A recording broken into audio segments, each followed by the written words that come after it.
How to keep maps north up on Google Map. Hey everyone, welcome to the channel.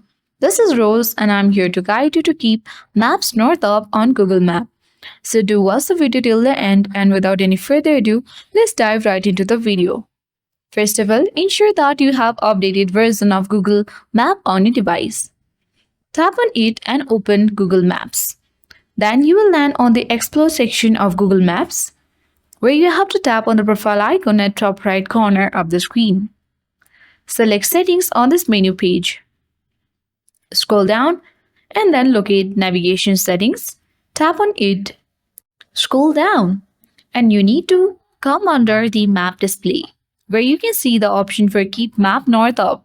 Simply to keep map north up on Google Map, you need to toggle the button on, and after you do that, your maps will always keep facing the North Pole on Google Maps.